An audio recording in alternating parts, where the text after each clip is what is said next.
Bueno, ahí estamos después de este saludito en una linda tardecita, ¿eh? Laura Dalsgaard nos está visitando, un placer tenerte en el estudio. ¿Cómo estás, Laurita? Bueno, buenas tardes. Sí, el placer también para mí.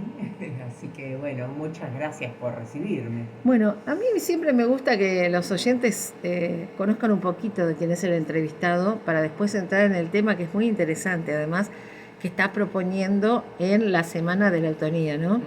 ¿Quién es Laura Dalsgaard para los que no te conocen? ¿Quién es Laura? Bueno, yo nací acá en Tres Arroyos, soy tresarroyense. Eh, Viví hasta mis 18 años acá y después, bueno, me fui a estudiar, estudié educación física en La Plata y cuando terminé me fui a vivir a Santa Cruz, a la provincia de Santa Cruz, y bueno, desarrollé toda mi carrera allá, me inicié allá y me jubilé allá también. Así Ajá. que sí, fueron años como muy intensos. ¿Y cómo es Eh, vivir en Santa Cruz? ¿En qué lugar estabas? Vos estabas en en- un lugar muy sí, yo estaba contra la contra la... cordillera, Me acuerdo sí, de sí, eso, sí, sí. sí. A ver, para muchos puede, o sea, es una vida dura en relación al clima, obviamente. El invierno es muy largo, hay mucha nieve, hielo. eh, Tiene, al que le gusta la vida de la naturaleza, bueno, para mí era hermoso, ¿no? Tiene pista de esquí, qué sé yo, uno anda en trineo, hace todo ese tipo de actividades, después en el verano sale a acampar, a caminar a los cerros, y a mí todo eso, bueno, me gusta mucho, me Ujú. gustaba más, o sea, ahora por ahí, bueno, es como que el clima, uno ya, medio como Te que, adaptaste a este, y digamos. como que hubo un momento que, bueno, era ya bastante o suficiente, digamos, de frío y bueno, y la distancia, obviamente son 3.000 kilómetros a Buenos Aires, 2.500 acá, y bueno, todo lo que uno quiera hacer de estudiar, de salud, y bueno, hay que viajar. Así que eso tiene, ¿no? Que bueno, es más duro. Y en tu caso, siendo docente, ¿eras de alguna escuela en especial rural o algo ahí? No, no, o sea, sí, trabajé en alguna escuela semirural, pero en general trabajé ahí en el pueblo, que bueno, siempre con muchísima, en esos años y en aquellos lugares, con muchísima libertad. Yo todos los santos años llevaba a los chicos a esquiar, desde los más pequeñitos del primer grado ¿A tus a los alumnos? alumnos. Entonces, qué sé yo, a campamento, a la pileta, había pileta cerrada, O era sea que los chicos se crían, digamos, con ese ámbito deportivo. sí, también pasa, allá en Santa Cruz pasa que la mayor cantidad de gente no es sureña, llegó a ese lugar y la mayoría son norteños. Entonces a veces pasa que los chicos, qué sé yo, no saben subir un cerro o bajar, que es lo más peligroso. Entonces está bueno también desde ese punto de vista, ¿no? Como que bueno, la educación física siempre Prepararlos para acerca, eso también. sí, a ¿Qué la pueblo era, naturaleza. Laura? Río Turbio, Ah, en Río sí, Turbio. sí, sí. Ajá, qué etapa, ¿no? Qué bárbaro. ¿Y, y es grande Río Turbio en No, cantidad de personas? bueno, ha ido variando muchísimo, pero qué sé yo, unos 8.000 habitantes, bueno, ha tenido más, pero ahora por ahí no sé bien, entre 8 y 10, Ujú. ponele. No, poca, Sí, en sí, es realidad es pequeño, poco, es pequeño. pequeño. Aparte vos pensás que en toda la provincia viven más o menos 300.000 personas, Ujú. o sea que, no sé, medio Bahía Blanca o medio Mar del Plata, no sé, Claro, poca, en toda la provincia claro. con 14 localidades. ¿Y cómo fue adaptarte? A mí Y me readaptarte a la pareció, nueva, sí, a las mí dos me cosas. pareció, no sé, que era como una aventura. Yo tenía 24 años cuando fui y era una aventura, me gustaba muchísimo. Así que, obviamente que bueno, eh, ¿no? Como que tiene lo suyo. Yo cuando llegué no había teléfono, no había después, de todos lados había Telescaba ya no, bueno, qué sé yo, pero bueno, uno eh, se hizo ese lugar, es un lugar que yo amo mucho, toda Santa Cruz. Y ahora te pregunto Y como profesora de educación física, después me contás cómo fue para readaptarte acá. ¿Es bueno estar cuando hace tanto frío? Me imagino que el hecho de practicar un deporte y hacer actividad física es muy importante. Sí, en general cuando vivís en esos lugares, o sea, haces, Sí, vamos a hacer X cosa y no esperás el día lindo, porque si esperás el día lindo te quedás esperando. Así que sí, bueno, es un modo de entrar en calor, ¿no? Moverse es un claro. modo de entrar en calor. Obviamente que uno trabajábamos con calefacción en todos los lugares, o sea, al principio, bueno, estaba complicado por ahí, pero después trabajábamos con calefacción siempre adentro, ¿no? Sí, Entonces, sí, sí, bueno, uno sí. trabajaba de Pero remera. igualmente el cuerpo necesita seguramente una actividad, un movimiento, ¿no? Porque el mismo Sí, sí, frío obvio, sí, sí, del sí, lugar. sí. Bueno, ¿y cuando te decidiste a dejar ese lugar? Y en realidad yo cuando me estaba ya casi por jubilar, yo ya estaba como, allá yo me jubilé más temprano, porque bueno, es una zona, se considera zona muy desfavorable, por lo tanto, no Es un sé, tipo un yo, trabajo insalubre. y por decir, yo Sí. tuve las licencias de maternidad eran de 6 meses, Ah, o mira. sea, había otras cosas, y me jubilé más temprano y ya entonces estaba como viendo que yo quería estudiar nuevamente. Así que yo me mudé, vivía en La Plata y estudiaba en Buenos Aires y ahí fue cuando estudié eutonía, Ujú. que es una formación de 4 años más una de tesina, así que se puede decir que me llevó 5. Así que bueno, y después de esa etapa de La Plata me vine para acá. ¿Qué significó o por qué elegiste eutonía? En parte por mí misma. Yo en esos últimos años trabajaba ya, porque en general trabajé con niños, era lo que más me gustaba. Pero en los últimos años trabajé con personas adultas con problemas de salud y yo veía que había muchas problemáticas que desde las disciplinas tradicionales yo decía, ¿qué onda con esto? ¿Qué se hace con él? Y en mí misma, ¿no? Sí. Que tuve alguna etapa de mucho estrés en esos últimos años y entonces sentía que las cosas tradicionales que hay no abordaban, por ejemplo, lo que es la tensión muscular, ¿no? Sí, uno puede ir a un kinesiólogo, uno puede ir a un masaje, pero después eso no se resuelve, es como que ahí anda dando vueltas. Con la emoción tiene que ver, Claro. al no resolverse la emoción, afecta al cuerpo. Claro, la tensión, o sea, el tono muscular, para hablar correctamente, está ligado a la vida emocional y al pensamiento, ¿no? Uno Ujú. puede, hay ejemplos que uno puede decir, estás en el Caribe, estás bárbara, no te pasa nada, te dieron una mala noticia, alguien que te llamó, lo que sea, y seguramente tu tono se modificó, ¿no? Y cuando el tono se modifica, en general se incrementa y a veces se va como cronificando, nada es tan crónico, pero bueno, puede sentirse como crónico. Hablamos del tono del cuerpo, Del tono, sí, muscular, muscular. que es el tono de base. Ujú. Es como todos tenemos un tono de base y ese desciende para ir a descansar, Sí. sube cuando necesitamos. Ahora yo subí la escalerita, sube el tono, porque necesito un tono más elevado para hacer esa actividad. Sí, sí, ¿Sí? sí, sí. Y estoy insistiendo en esto para que lo entiendan también los oyentes. Un dolor es una baja de tono, es una situación de No, ponele un dolor en el brazo. no, a ver, no soy médica, No, tampoco no, me voy no, a no, meter pero vamos a hacerlo desde la en camisa de autonía. 12 varas, pero en Sí, general, cuando yo, a ver, muy común es que las personas sientan dolor en los hombros, en el cuello, y digan, exacto. estoy contracturada, A ¿no? eso, sí, sí. Bueno, ese tipo de situaciones lo podemos abordar desde la autonía, ¿no? O cuando, no sé, la persona que bruxa, entonces, ¿no? Ah, Como mirá que, vos, qué o importante. incluso a veces se siente tensión en la lengua, y hay zonas que son como más fáciles de darnos cuenta, desde el dolor nos damos cuenta.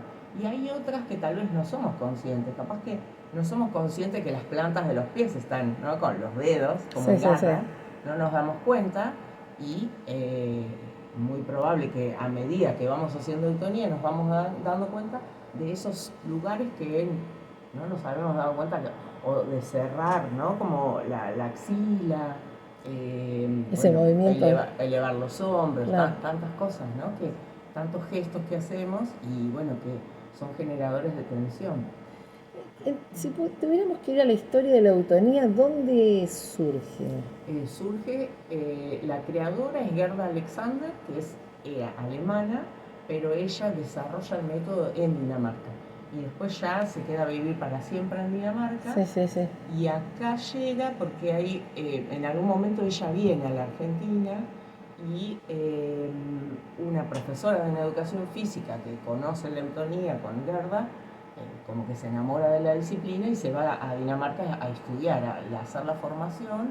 Y después ella, que es Berta Wichniewicz, es la creadora de la Escuela Argentina y Latinoamericana de Eutonía en Buenos Aires y en Brasil. Y bueno, y continúa tiene, ya no me acuerdo, pero más o menos unos 30 años debe tener, un poco más capaz, la escuela. Cuando vos te volcaste a la eutonía, dijiste que te llamó la atención, que buscabas algo como para ayudarte y ayudar, ¿no? 4 años de carrera, o sea que es muy profundo. Y sí, es un trabajo profundo, tal cual, como vos lo decís, te atraviesa, por decir, y... Perdón, ¿y te sana? Sí. Desde adentro hacia afuera.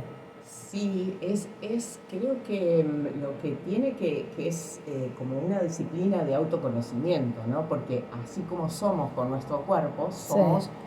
Uno divide cuerpo, emoción, pensamiento, pero en realidad somos uno solo, ¿no? Entonces, es como que sí o sí nos vamos dando cuenta de cómo somos en nuestra totalidad, en nuestro ser, qué hacemos, cuáles son nuestros modos de actuar, cuáles son nuestros modos de ser, ¿no? ¿Cambiamos esos hábitos, digamos, con la eutonía?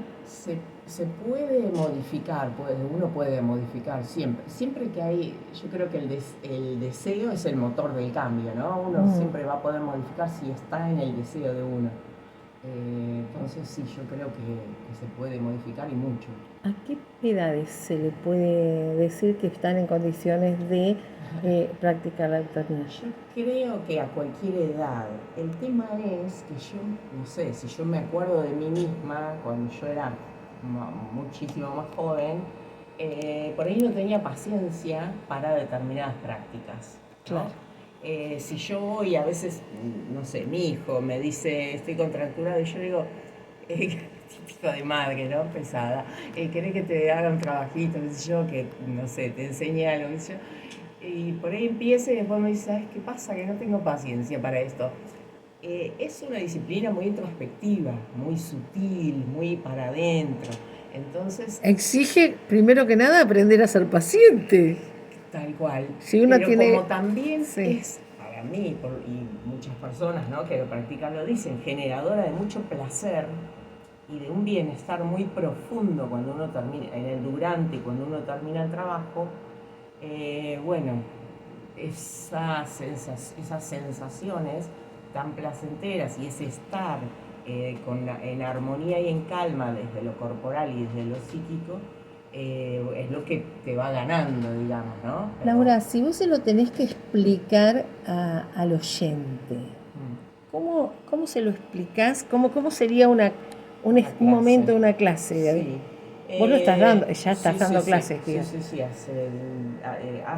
Este año haría 10 años que terminé de cursar, así que 10 años que lo estoy haciendo. La clase en general, no siempre, pero casi siempre empezamos acostados, boca arriba, ¿no? Con los elementos que haga falta, almohaditas, realces, banqueta tal vez para poner las piernas, y hay, no sé, dolor lumbar, un rollo de toalla si hay dolor en las cervicales.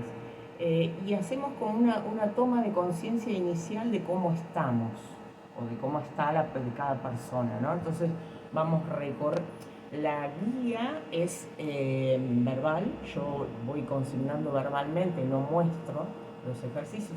A veces antes de la clase puede haber alguna mínima, pequeña explicación. Claro. Si vamos a trabajar, yo no sé, la pelvis, y entonces a veces mostramos los huesos de la pelvis, por ejemplo, y que la persona pueda después eso poder, porque tocamos los huesos también, entonces pueda hacerle más fácil darse cuenta por ejemplo, del movimiento de la pelvis, que claro, sale un poco a veces Porque cuesta aprender. cuando vos tenés esa clase que vas aprendiendo estos ejercicios, ¿los tenés que seguir en tu casa? Y la idea es eso, no que los tenés, pero que, no sé, la otra vez en una clase una señora me dice, a mí me dolía, no me acuerdo, la espalda, ponele, y me hice unos automasajes con las pelotitas, y yo, bueno, o sea, me encantó, es como felicitaciones. Llevó a la práctica lo que aprende. Es como la idea de Claro, que puedan. claro, claro. Bien, y volviendo a la clase, hacemos esa toma de conciencia inicial de cómo está el cuerpo y después empezamos el trabajo. Vamos a suponer que trabajamos, como te dije recién, la pelvis, Sí. con movimientos muy sutiles. A veces puede ser que pongamos, no sé, un flota-flota huecado, una toalla, algo abajo del sacro. Entonces se hacen movimientos de balanceo, ¿no? De longitudinales, Sí, de sí, llevar sí. el coxis hacia el pubis, no sé, movimientos de ese estilo. Después tal vez se pase a otras posiciones, todo con consigna verbal, de modo que cada persona va haciendo a su ritmo, como va pudiendo. Como puede, claro. Por eso es muy personalizado, porque cada uno, esa es la idea, Sí. que uno aprenda a darse cuenta de las necesidades propias. Viste que a veces, no sé, las personas tienen frío. Claro. Y capaz que cuando termina la clase te dice, lo que pasa es que estaba con frío. Y yo capaz que di 5 consignas en relación a el que tenga frío lo pide, o el que, no sé, nacen con frío, el frío contrae, ponele. ¿Y por qué no dijiste? Y no quería molestar. Entonces, a veces es como que tendemos a estar más atentos, no sé, a no molestar, que no molestaría, claro, a respetar preguntar la propia necesidad. Sí, claro. Es eso, de darnos cuenta, para llevarlo a la vida, estoy sentada acá, ¿estoy cómoda o necesito hacer una modificación para que mi cuerpo no esté sufriendo? Claro. ¿No? Y con respecto a la continuidad y a la previa, digamos, esto te quería preguntar. Es importante la previa, digamos, en el caso de esos dolores o malestares, que el médico tome conocimiento. ¿Los médicos cómo ven este tema de la eutonía? Viste que la eutonía no es muy conocida. No sé si el hecho de que es una disciplina introspectiva o que hace que no sea tal vez tan conocida. O sea, nunca va a ser contraindicado porque es muy sutil, por lo tanto no va a lesionar a la persona. Te lo pregunto porque tal vez hay alguien que está escuchando que está con algunos malestares y dice, esto capaz que es mi camino para solucionar. Claro. Y encontrar. Vuelvo a decir, nunca va a lesionar a la persona, al contrario. Sí. Por lo tanto, vuelvo a decir, es muy sutil el trabajo, por lo tanto no va a estar contraindicado. Está buenísimo siempre que la persona informe a su médico de lo que va haciendo. El médico tal vez no lo conozca y digo, mirá, hoy con Google es fácil, ¿no? Sí, rápidamente googleamos y nos damos cuenta de que incluso podemos decir que la eutonía es un término de la medicina. Eutonía alude a eu es armonioso, tonía el tono neuromuscular, está en relación al sistema nervioso autónomo, a los mecanismos del estrés, ¿no? Entonces, vuelvo con esto de que contraindicado sería muy raro que fuera, salvo que, no sé, la persona no se pueda acostar en el piso o alguna cosa así. Hay posibilidad de hacerlo de forma individual, no sé, en una camilla, es otra cosa, pero bueno, hay posibilidad. También en la camilla. Sí. Estamos en el mes de la eutonía, hay una celebración especial. Contá un poquito cómo arrancó. Fue la celebración, el día de la eutonía es el 8. El 8 es el día de la eutonía porque ese día Gerda Alexander como que presentó en sociedad el término y la disciplina en un congreso en Europa, y entonces en el año 59, entonces por eso es el día de la eutonía, como que la presentación en sociedad, ¿no? Y con respecto a las actividades que se están desarrollando precisamente en adhesión, contanos un poquito, ¿qué es lo que había venido sucediendo hasta el miércoles? Que ahí estás involucrada. Lo que hizo la Asociación Argentina y Latinoamericana de Eutonía es organizar una serie de clases algunas presenciales y otras online, en distintos lugares del país, las que se querían anotar a dar clase. Yo como el sábado por ahí no podía, bueno, la pasé para el miércoles, pero bueno, el sábado fue la mayor cantidad. Claro. Un detalle que está bueno también es que la eutonía después de la pandemia, viste que todo cambió, ¿no? Pero también que nos dimos cuenta, yo tomo clase de eutonía todas las semanas online, porque yo no tengo eutonista acá que me dé clase. Claro. Entonces, ¿por qué? Sí creo que está bueno que la persona primero tenga algunas clases presenciales, pero no sé, a veces la persona está con tos o no quiere salir porque, qué sé yo, que no quiere tomar frío, puede hacerlo online o si fuera una persona, no sé, de un pueblo cercano, porque trabajamos en general con ojos cerrados y las consignas son orales. Entonces lo que es importante es que yo vea a la persona, ¿no? Claro. Uno pone el teléfono, la compu ahí en el piso a unos metros y me acuesto y trabajo. Con que tenga buena conectividad ya está. Y la verdad que para mí, hoy en día puedo decir, salvo que uno el abrazo que se da cuando entra y cuando se va, después es lo mismo para cuando uno ya tiene una experiencia hacer la clase en directo, o online. Sí. Bueno, y continuando con esta celebración, hubo actividades y el miércoles, en tu caso... Y entonces, el miércoles yo voy a dar la clase a las 14 horas en mi espacio. Es una clase de 1 hora y cuarto en mi espacio. ¿Necesitas alguna ropa especial, algo cómodo? Y ropa cómoda, como cuando uno va a hacer como vas a yoga o alguna actividad física, así. Sí, en general por ahí un poco más abrigado de lo que uno usa para otras prácticas, ¿no? Viste, vos vas al gimnasio, entras en calor, te empezás a sacar. Bueno, acá al revés. Es como que yo tengo mantitas, está bien calefaccionado, pero hay que ir preparado para más abrigo. Gente llevan pantuflitas, algo para, o no sé, algún tipo de esas cosas para justamente no tener frío, ¿no? Y entonces, este miércoles, ¿cómo tiene que ser la gente que quiera ir? Vamos a contarlo. Y se tiene que comunicar conmigo. Pueden comunicarse por Facebook, por Instagram o al celular 380292. Sí. Y bueno, y después nos ponemos de acuerdo. Bueno, para ubicarlos donde es el lugar y todo. Claro, sí. ¿Hay capacidad limitada? Sí, en realidad la verdad es esta, que se completó y hice como un nuevo horario. Ah, bien. No lo digo ahora para, entonces es más fácil porque si no por ahí es como mucha información. El que tenga ganas, hay como un nuevo horario porque bueno, ya se había completado, así que hice una nueva grilla. Si tuviéramos que sintetizar para alguien que por ahí enganchó la charla y no descubrió totalmente estos secretos de la eutanía, volviendo a Laura, te cambió la vida, te puede cambiar la vida. Sí, yo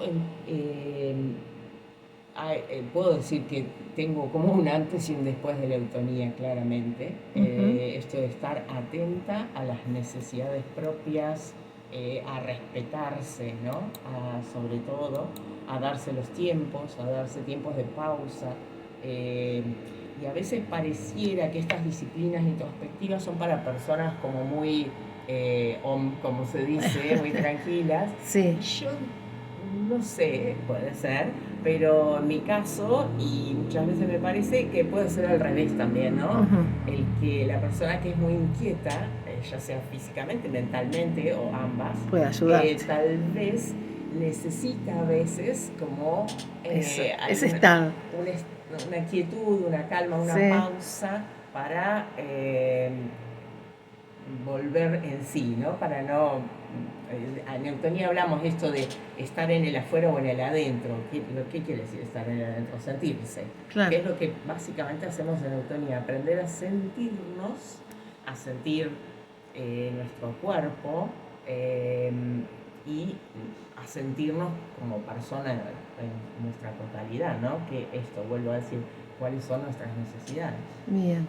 Bueno, Lauri, la verdad que un placer que te hayas venido al estudio, me encantó, no sé qué más nos queda pendiente, Pero bueno, además de eutonía, ¿seguís con alguna otra actividad haciendo? Viste que bueno, yo muchos años hice danzas circulares, en este momento es como que bueno, todo no se puede y bueno, no lo estoy haciendo, excepto a veces, es como que, qué sé yo, el año pasado hice 2 o 3 encuentros, Claro. eh, que está bueno porque nada, no es algo que uno tiene que hacer seguido en el tiempo, sino que bueno, de vez en cuando lo... Claro. Bueno, lo que quieras agregar, encantada de haberte tenido en el estudio, bienvenida cuando quieras a Bueno, seguir y hablando cuando de esto. quieras te acercás y tomás una clase así. Ah, era esto. Era esto. Tiene eso, ¿no? Que uno puede hacer un montón de explicaciones y demás. Pero en realidad hay Hasta que que uno no vivirlo, llega a la práctica, es como que es sentirlo uno. es sentirlo tal cual. Seguramente no Ujú. todos, uno lo siente de una manera, otro del otro. Obvio, Ujú. sí, sí, sí. Así que Bueno, bueno, yo muchísimas gracias te por... agradezco que te hayas venido, te voy a regalar un tema que se llama Gente Luminosa del Arrebato, que es re lindo, porque viniste con tu lucecita de la eutonía a acompañarnos. Así Bueno, que muchas hasta gracias. cualquier momento, Laura Dalsgaard, un placer que te hayas acercado aquí a acompañarnos.